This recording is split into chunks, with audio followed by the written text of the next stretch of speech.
Welcome to NSTV news. నేను సౌజన్య. ముందుగా ముఖ్యాంశాలు. హైదరాబాద్లోని సుందరయ్య విజ్ఞాన కేంద్రంలో నిర్వహించిన భారత్ బచావో సదస్సులో భారత్ హోంమంత్రి అమిత్ షా ఛత్తీస్గఢ్ పర్యటనలో భాగంగా ప్రభుత్వ అధికారులు, సిఆర్పిఎఫ్, బిఎస్ఏఎఫ్, ఎన్ఐఏ, ఇంటెలిజెన్స్ విభాగాలతో నిర్వహించిన భద్రతా సమీక్షా సమావేశం తర్వాత 31 మార్చ్ 2026 తరువాత నక్సలిజం కాలగర్భంలో కలిసిపోక తప్పదని, బస్తర్ ప్రజలు నక్సలిజం కన్నా అభివృద్ధి పథకాన్ని కోరుకుంటున్నందున ఆయుధాలు వదిలి జనజీవన స్రవంతిలో భాగం కావాల్సిందిగా నక్సలైట్ సోదరులకు విజ్ఞప్తి చేస్తున్నట్లు ప్రకటించడంతో దేశవ్యాప్తంగా, ముఖ్యంగా తెలంగాణ, ఆంధ్రప్రదేశ్లో మళ్లీ మావోయిస్టులకు ప్రభుత్వాల మధ్య శాంతి చర్చల, కాల్పుల విరమణ అంశాలు ప్రాధాన్యతను సంతరించుకున్నాయి. ఒక రాజకీయ ప్రక్రియ ద్వారా సాధించడం శాంతి. దాని కొరకని ఇవాళ వచ్చిన మిత్రులందరినీ కూడా మేము సాధారణంగా ఆహ్వానిస్తూ అందరం కూడా కలిసి ఆలోచించి శాంతిని ఎలా తీసుకురాగలం అనేటువంటి ప్రశ్న, ఇది ఇప్పటి ప్రశ్న కాదు, ఇది ఒక చారిత్రక ప్రశ్న. శాంతియుతమైన సమాజం వచ్చేదాకా మనం నిరంతరంగా ఏదో పని చేసుకుంటారు. పౌర సమాజం స్పందించడం ఇప్పటి చారిత్రక అవసరంగా భావించే ఈ సభ జరపడం జరుగుతుంది. వచ్చిన వాళ్ళందరూ కూడా భిన్నమైన రాజకీయ పార్టీల నుంచి వచ్చారు, అనుభవం లక్ష్మణ్ గారు వచ్చారు, కోదండం వచ్చారు, పెళ్లి నాయక్ గారు వచ్చారు, వినోద్ వచ్చారు. వీళ్ళందరూ కూడా భిన్న రాజకీయ పార్టీలకు చెందిన వాళ్ళు. భిన్న రాజకీయ పార్టీలకు చెందినా కూడా కన్సర్న్ ఏదైనా చేద్దామనేటువంటి ఇంకా వాళ్ళకు ఒక ఆకాంక్ష ఉంది, కోరిక ఉంది. అందుకే వాళ్ళు వచ్చారు. మన ఆహ్వానాన్ని వాళ్ళకు కూడా మేము ఈ సభకు ఆహ్వానించి వచ్చినందుకు మీకు అభినందన చెప్తూ, నేను మొట్టమొదటిసారిగా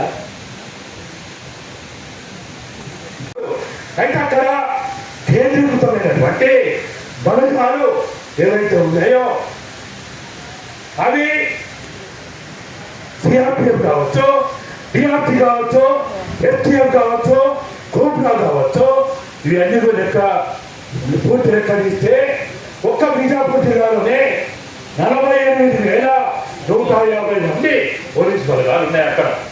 అంటే ప్రతి ఐదుగురి పౌరులకి ఒక పోలీసు ఉన్నారు అక్కడ. అక్కడే సుప్రా జిల్లా 2,75,174 మంది జనాభా అక్కడ ఉన్నారు. అక్కడ ఉన్న పోలీసు వర్గాల జనాభా 41,615 మంది. అంటే और हर तरह की हाथ में खून की नदी, जहाँ पानी बहने की जगह खून की नदी के ढेर हो रहा है आईडियों से ब्लास्ट। वो बस्तर आप सबको कोटि कोटि मैं आप सबको सलाम करती हूँ, और जितने यहाँ बैठे उन सारे को मैं सलाम करके आप सबसे मैं उम्मीद करती हूँ कि बस्तर को बचाने के लिए, बस्तर के आदिवासियों के लिए हम आज इस उम्मीद पे आए हैं और बैठे हैं, तो इस चीज को वो आगे करना है।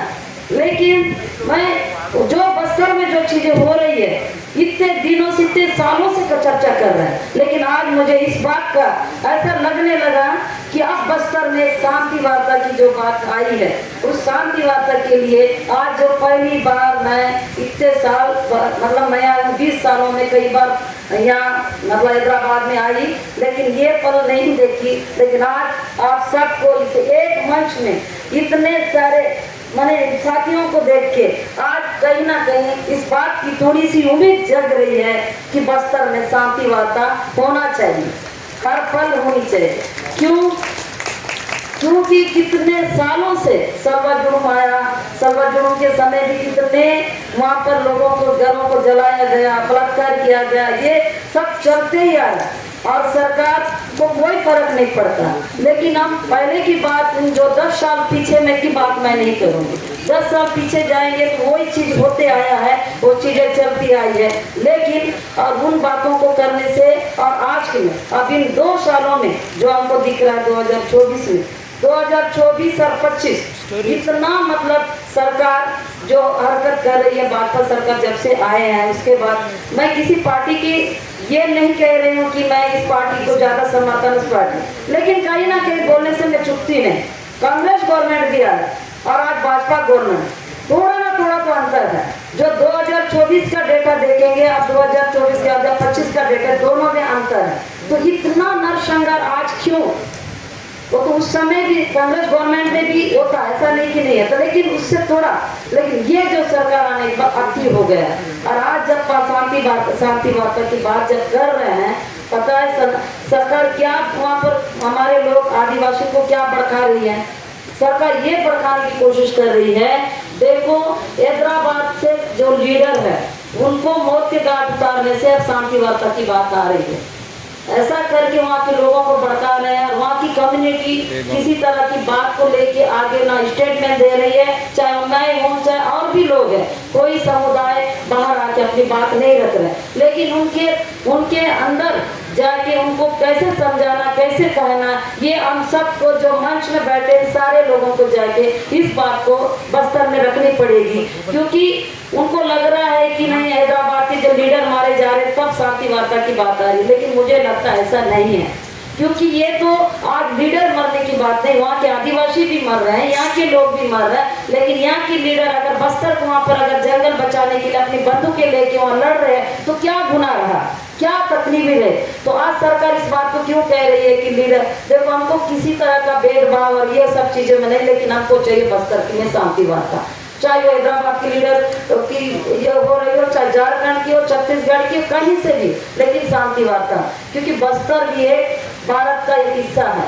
हम आदि సానుభూతులు అయితే కావచ్చు తప్పితే కానీ ఆయుధాలు పట్టుకొని తిరగబడినటువంటి వ్యక్తులు అయితే కాదు అనేటువంటి విషయాన్ని కూడా చాలా స్పష్టంగా రాజకీయ పార్టీ నాయకులకు కాదు, మరి పత్రికా రంగము వివిధ సంస్థల ద్వారా మనకు తెలుస్తున్నది. కాబట్టి మరి మనం ఈరోజు ఇలాంటి సమావేశాలు పెట్టుకొని ఈ భారతదేశంలో భూభాగమైనటువంటి మరి బస్తర్ ప్రాంతంలో జరుగుతున్నటువంటి విషయాలపైన స్పందిస్తేనే కేంద్ర ప్రభుత్వానికి దృష్టికి వస్తుంది. ఇక్కడ తెలిసి తప్పనిసరిగా కేంద్ర ప్రభుత్వం సంబంధించినటువంటి ఇంజనీరింగ్ సంస్థలు వెనుకకు తెలియజేస్తాయి. వివిధ రాజకీయ పార్టీలు వచ్చి మాట్లాడుతున్నాం. ఎందుకు మాట్లాడుతున్నాం? రాజ్యాంగాన్ని కాపాడాలని మాట్లాడుతున్నాం. రాజ్యాంగంలో మరి డాక్టర్ గారు మనందరితోని ఈరోజు పీఠిక ప్రియామలు చదివించారు.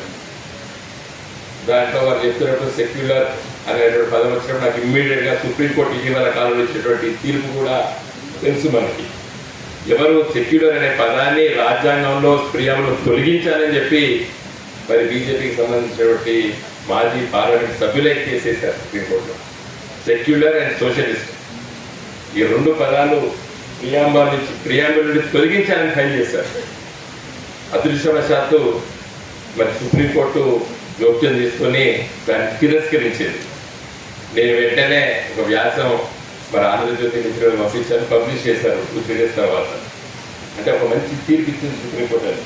దురదృష్టవశాత్తు ఏంటంటే ఆ సుప్రీంకోర్టులో కేసు నడుస్తున్నప్పుడు కానీ రాజ్యాంగంలో ప్రియాంబుల్లో పొందపరిచినటువంటి 2 ముఖ్యమైన పదాలు అది ఆచరణలో ఉన్నాయనేది వేరే చర్చ. అది కొంతమంది ఉండొచ్చు అని చెప్పచ్చు, నాలాంటి వారు కొంతమంది ఆదివాసుల నుంచి వచ్చిన సంఘీభావంతో తక్కువ పౌర సమాజం నుంచి మాట్లాడుకున్నాం, కానీ ఆదివాసులకు మధ్య ఉండే సంఘీభావం తక్కువ. దేశంలో ఉన్నటువంటి 7%, 8% పార్లమెంటేరియన్స్ కానీ లెజిస్లేటర్స్ కానీ వాళ్ళ దగ్గరికి బస్తర్లో ఛత్తీస్గఢ్లో జరుగుతున్నటువంటి ఆదివాసుల మీద జరుగుతున్న దౌర్జన్యం గురించి, వాళ్ళ జీవితం ఎట్లా కకావికమైంది ఆ విషయాల గురించి వాళ్ళందరికీ షేర్ చేసుకోవటం, వాళ్ళందరికీ సమాచారం ఇచ్చి వాళ్ళకి చెప్పడం అనేది చాలా అవసరం. ఇన్నయ్య గారు అటువంటి పనులు చేశారు తెలంగాణ ఉద్యమంలో. తెలంగాణకు సంబంధించిన గణాంకాలన్నీ సేకరించి ఆ రోజుల్లో ప్రజాప్రతినిధులకు షేర్ చేసేవారు. అట్లా మొత్తం ఆదివాసీ శాసనసభ్యుల్ని, పార్లమెంటేరియన్ని దీంట్లో భాగం చేయడంగా వాళ్ళకి మనం చెప్పడం, వాళ్ళకు ఒక ఎక్స్పోజర్ ఇవ్వటం, వాళ్ళు పాల్గొనక తప్పని ఒక నైతిక ఒత్తిడి తీసుకురావడం లాంటివి చేయాల్సిన అవసరం ఉంది. అట్లాగే తటస్థ వేదిక మీద మాట్లాడే శాంతి చర్చల గురించి మాట్లాడేవాళ్ళు, ప్రయత్నం చేసేవాళ్ళు అన్ని రకాలుగా తటస్థంగా ఉండాలి. వాళ్ళ మాటల్ని అంటే ప్రభుత్వాన్ని మాటని, మావోయిస్టులు ఒక మాటని అటువంటి బ్యాలెన్సింగ్ కాదు. వాళ్ళు తమ దాని గురించి మాట్లాడేవాళ్ళు చాలా ఒక న్యూట్రల్ కొత్త స్పేస్ను క్రియేట్ చేసుకొని దాని నుంచి మాట్లాడాల్సిన అవసరం ఉంది. అది ఎట్లా చేయాలనే విషయం చాలా చర్చలు చేయాల్సిన పని కూడా ఉంది. ఎందుకంటే దాని తర్వాత వచ్చే పునరావాసాలు, నేపాల్లో లాగా మిలిటరీలో చేర్చుకోవడం ఇట్లాంటి ఏదో ఉంటాయి కథలు తప్ప అది నిజానికి ఎట్లా ఉండదు. దాని తర్వాత నిజానికి లొంగిపోండి లేదా చచ్చిపోండి అనే విషయం. ఈ లొంగిపోండి అని లేదా చచ్చిపోండి అని అంటే అర్థం ఏమిటి? మీరు లొంగిపోతారా లేకపోతే చచ్చిపోతారా మీ ఇష్టం, తెలుసుకోండి. దీని సారాంశాన్ని సోరి ఆమె మాటల్లో బ్రహ్మాండంగా చెప్పినారు. లొంగిపోతే ఏమవుతుంది?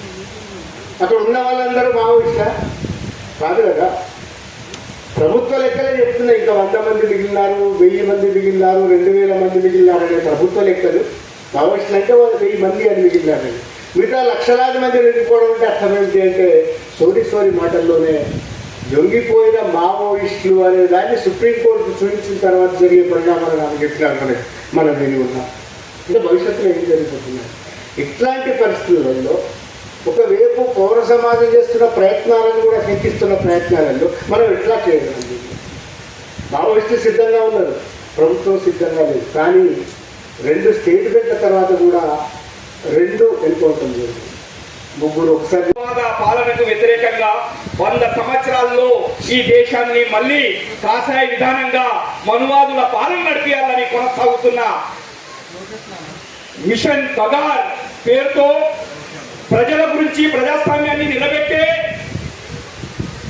ఆ ప్రజా ఉద్యమకారులను మావోయిస్ట్ అంటూ మరి నయా పైసా జీతం తీసుకోలేని వారు, మరి జీతాలు తీసుకునేవారు ప్రజల ద్వారా, వాళ్ళు ఉన్మాదులుగా ఇలా ప్రజాపాలనకు వ్యతిరేకంగా ఇలా పాలించే పాలకులు ఎవరైతే ఉన్నారో ఈ దేశానికి దగులుబాజులు, దొంగలు, లంగలు కనుకనే వాళ్ళు సామ్రాజ్యవాదులతో ఈ దేశ యొక్క సంపదను దోచిపెట్టడానికి ప్రయత్నం చేస్తున్నా దానికి వ్యతిరేకంగా భారత్ బచావ్ రాజ్యాంగం సాక్షిగా ఏర్పాటు చేసిన ఈ సుందరయ్య విజ్ఞాన కేంద్రం మరి ఇక్కడికి సభాధ్యక్షత వహిస్తున్న ఎంఎఫ్ గోపినాథ్ డాక్టర్ గారికి, అదే మాదిరిగా ఇన్నారెడ్డి అన్న గారికి, రమేష్ అన్న గారికి, అదే మాదిరిగా ఆదివాసీ హక్కుల పోరాట సంఘీభావ వేదిక వాస్తవానికి ముందే ఒక అడుగు వేసింది. భారత్ బచావో ఏ ఆలోచన అయితే ఉన్నదో దానికన్నా ముందుగా మేము సైతం అన్నట్టుగా అన్ని సంఘాలను కూడగట్టి ఈ ఉద్యమం ఈ మనువాదుల యొక్క పాలనలో